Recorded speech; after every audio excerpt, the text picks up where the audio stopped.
Hello ජාලුවනේ අද අපි කතා කරන්න යන්නේ Earth's heartbeat ගැන. ඒ කියන්නේ පෘථිවියේ හෘද ස්පන්දනය ගැන. ඒ කියන්නේ පෘථිවියට හෘද ස්පන්දනයක් තියනවද? ඒ කියන්නේ පෘථිවියට පණ තියනව නේද? හොව්. ඒක මම දන්නෙත් නෑ. මම මේ කතා කරන්න යන්නේ විද්‍යාඥයන් විසින් සනාථ කරගත්තු එක්තරා කාරණාවක් පිළිබඳව. ඒ කියන්නේ පෘථිවිය සෑම තප්පර 26කට වතාවක්ම එක්තරා කම්පනයක් නිකුත් කරනවා. මේ කම්පනය තමයි විද්‍යාඥයන් විසින් පෘථිවියේ හෘද ස්පන්දනය කියලා හඳුන්වලා තියෙන්නේ. Oh my god. මේ කම්පනය අපට ඇඟට දැනෙන තරම් ලොකු කම්පනයක් නන් නෙවෙයි. මේක ඉතා කුඩා කම්පනයක්. ඉතින් කොහොම වුණත් විද්‍යාඥයන් සලකන්නේ පෘථිවියත් ජීවිතයක් කියලා. ඒත් මේ පෘථිවියේ මේ හෘද ස්පන්දනය පිළිබඳව නම් තාමත් විද්‍යාඥයන්ටත් හිතාගන්න බැහැ.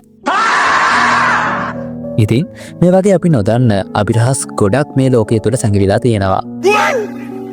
ඉතින් මේවා ගැන දැනගන්න අනිවාර්යෙන්ම මාත් එක්ක එකතු වෙලා ඉන්න. එහෙනම් මේ වගේ තවත් අරුම පුදුම වීඩියෝවකින් නැවත හමු වෙමු.